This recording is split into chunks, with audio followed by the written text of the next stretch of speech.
Let's discuss with next example of gravitation.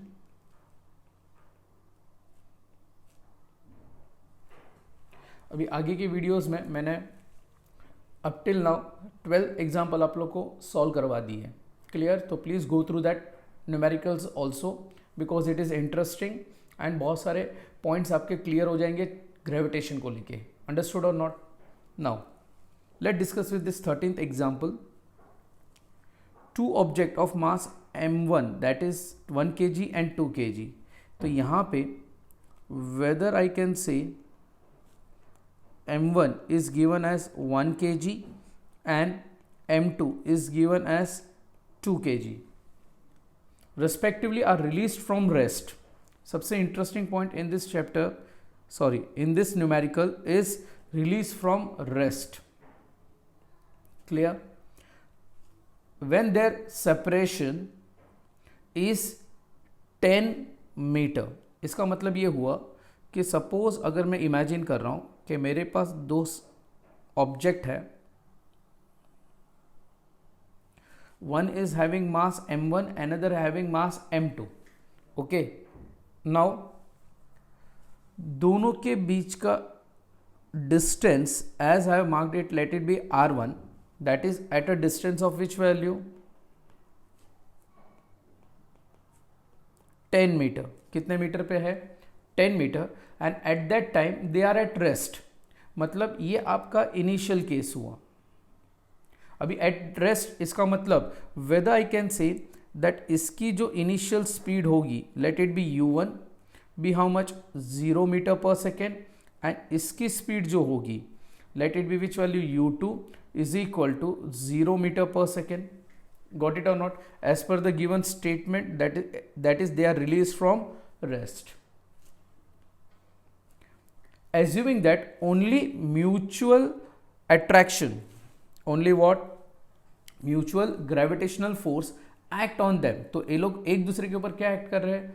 इस m1 का gravitational force act हो रहा है 2 पे, एंड 2 का ग्रेविटेशनल फोर्स एक्ट हो रहा है किस पे? 1 पे. क्लियर? इसके सिवाय दूसरा कोई भी फोर्स एग्जर्ट नहीं हो रहा है. मतलब ये कौन सा टाइप का सिस्टम हुआ? आइसोलेटेड सिस्टम हुआ. Do remember this thing. Force act on them, find the velocity of each of them when their separation is 5 meter और बिकम 5 मीटर. क्लियर? अभी उनकी वेलोसिटी फाइंड आउट करनी है. तो सपोज मैंने ये मेंशन किया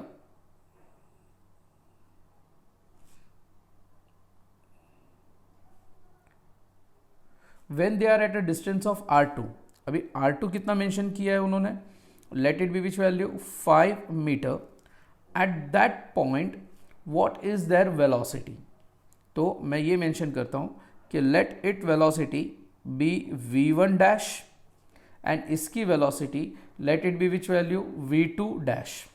अभी आप डैश लिखो ना लिखो, या v1 लिखो या v2 लिखो, choice is completely yours. Is that clear? अगर आपको कंफ्यूजन होता है तो आई विल, चलो मैं डैश हटा देता हूं.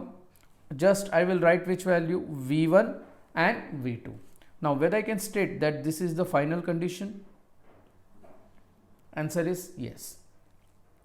अभी ये न्यूमेरिकल को मुझे सॉल्व करना है, तो बट ऑब्वियस है एक का ग्रेविटेशनल फोर्स दूसरे पे एक्ट हो रहा है और दूसरे का पहले पे एक्ट हो रहा है. Okay, that's why they gain what? Velocity, that is v1 and v2. तो अभी इसको मेरे को सॉल्व करना है. तो how can I proceed in this case? तो मैं इसको कुछ इस तरह प्रोसीड कर रहा हूं, ध्यान देना. मेरे को इसका टोटल एनर्जी फाइंड आउट करना है. तो whether I can make the use of law of conservation of mechanical energy, that is nothing other than initial is equal to which value? Final. Now initial मतलब sum total of kinetic plus potential. In the same way यहाँ पे final kinetic energy plus final potential energy of the system. Now I will mark this as equation number 1. अभी मैं directly भी substitute कर सकता हूँ इसको. तो सबसे पहले मेरे को ये बात बताओ, वेदर आई कैन से कि यहाँ पे स्टेप बाय स्टेप सॉल्व कर रहा हूँ एक एक. Initial kinetic energy compromises of how many objects? 2 object, मतलब k1 प्लस k2 लिख सकता हूँ बिकॉज दे आर इनिशियली. तो इनिशियली उनके पास काइनेटिक एनर्जी कितनी है? तो as per the formula half m1 u1 square plus half m2 u2 square. So ultimately whether I can say since u1 is equal to u2 which is equal to 0 meter per second, so whether I can say that the initial kinetic energy of this system is 0 joule. Yes or no? Yes. Now initial potential energy इस system का क्या होगा, तो whether I can write minus G m1 m2 by r1, क्योंकि उनके बीच का distance के हिसाब से फर्स्ट केस में whether I can say that m1 m2 is at upon which value r1 और कांस्टेंट क्या आएगा आपका g, तो whether I can say let this case be, let both this condition be equation number 2 which can be substituted in equation number 1. In the similar manner I can find out final kinetic energy of this system. Yes or no? Now final kinetic energy मुझे find out करना है, that means K1 plus K2 of which value F, so it can be written as half m1 v1 square plus half m2 v2 square. Let it be which value? Final kinetic energy. Got it or not? हाँ, यहाँ पे आप substitution भी कर सकते हो, but later on we will substitute.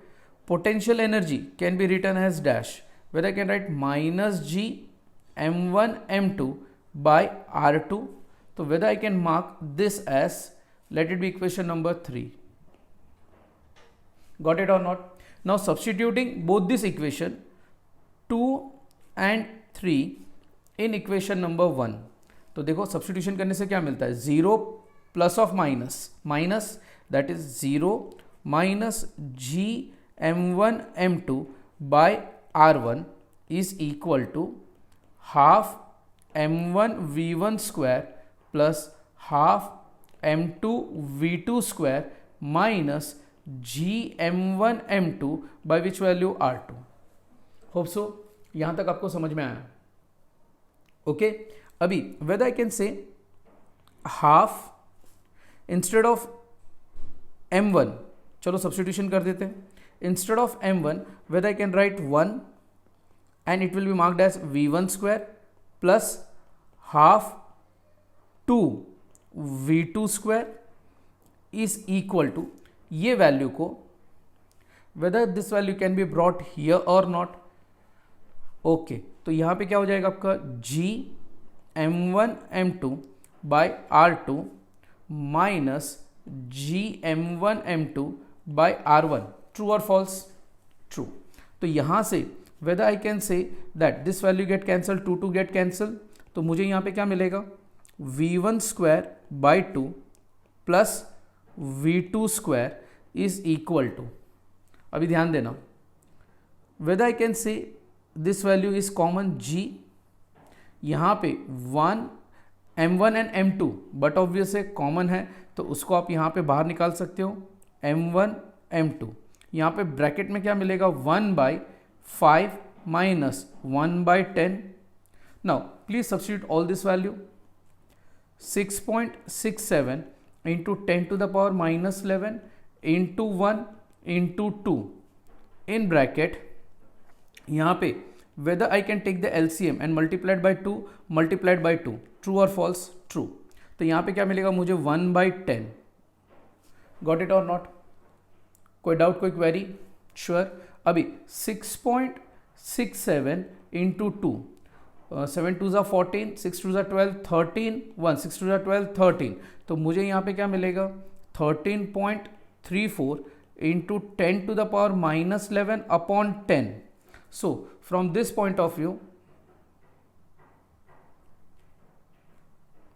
whether I can say that मुझे यहाँ पे जो मिला case, that is v1 square by 2 plus v2 square is equal to 13.34 into 10 to the power minus 11 ऊपर जाए, माइनस एक कौन सा फॉर्मूला हुआ, a raised to m upon a raised to n gives you a raised to m minus n, that is यहाँ पे raised to 1 है तो ऊपर जाएगा तो माइनस 12.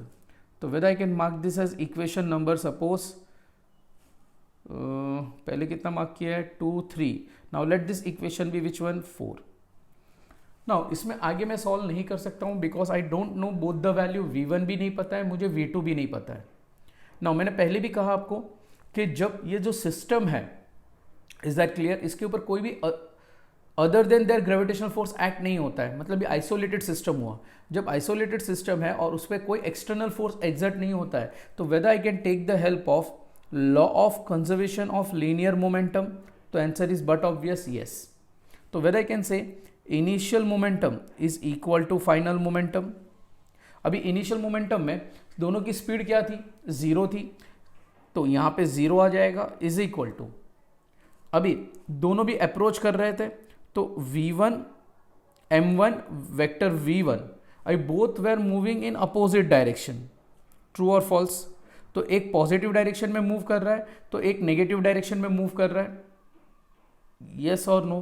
तो इसका अगर मैं वेलोसिटी वेक्टर वेलोसिटी प्लस ले रहा हूं तो इसका वेक्टर वेलोसिटी क्या ले सकता हूं मैं, minus, for indicating the direction, that is minus m2 vector v2 लिख सकता हूं। Now ultimately weather I can से m1 vector v1 is equal to m2 vector v2. Now my interest is in only in calculating the magnitude form, so I will consider magnitude form, that is m1 v1 is equal to m2 v2. So I am just considering which value, magnitude form only, clear। अभी मैं यहाँ पे whether I can replace v1 with respect to v2 or either v2 in terms of v1, तो आप choice is completely yours, आप कुछ भी कर सकते हो। तो यहाँ पे मैं अगर v1 इज इक्वल टू लिख रहा हूँ तो m2 by m1 into v2 लिख सकता हूँ, और v2 can be return as m1 by m2 into which value v1। Choice is completely yours कि आप कोई भी चीज़ यहाँ पे सब्सटीट्यूट कर सकते हो, ये आइदर दिस वन और either this one. Let this equation be suppose equation number 5। हम कैलकुलेट क्या कर सकते हैं, v1। Now let substitute the value, v1 is equal to 2 by 1 into which value v2, तो therefore v1 is equal to मुझे क्या मिलेगा, twice of v2। I will mark this as equation number suppose 6, substituting 6 in equation number 4, okay. तो मुझे यहाँ पे क्या मिलेगा, v1 स्क्वायर है, तो whether I can say twice of v2 square by 2 plus v2 square is equal to 13.34 into 10 to the power minus 12, yes or no। अभी यहाँ पे आपको क्या करना है, 4, 2 का स्क्वायर कितना होता है 4, v2 square by 2 plus v2 square is equal to 13.34 into 10 to the power minus 12, clear। now यहाँ पे this 2 and this 4 will get cancel, तो मुझे यहाँ पे आंसर कितना मिलेगा, 3 times of v2 square is equal to 13.34 into 10 to the power minus 12। अभी calculation तो आपको आएगा ही, तो बट ऑब्वियस है when you solve this thing तो आपको v2 का आंसर मिलेगा, and is उसकी value v2, once you get v2 I will mark this as suppose equation number 7, substitute this 7th equation in equation number 6, that is this value for calculating the value of v1, तो v1 is equal to twice into which value, v2, तो once you substitute this value तो you will be getting the value of which one, v1। got it or not, understood। सो यहाँ पे आपको v1 का value मिलेगा in terms of meter per second, तो इसका approximately आपको मिलेगा 21.07 into 10 to the power minus 7 meter per second, ये इसका ट्वाइस है, तो बट ऑब्वियस है इसका आंसर मिलेगा 42 approximately into 10 to the power minus 7 meter per second. Got it और नॉट, 42.14, क्योंकि ये 07 है, मल्टीप्लाइड बाई 2 करोगे तो 14 मिलेगा। Hope so you have got the answer, clear।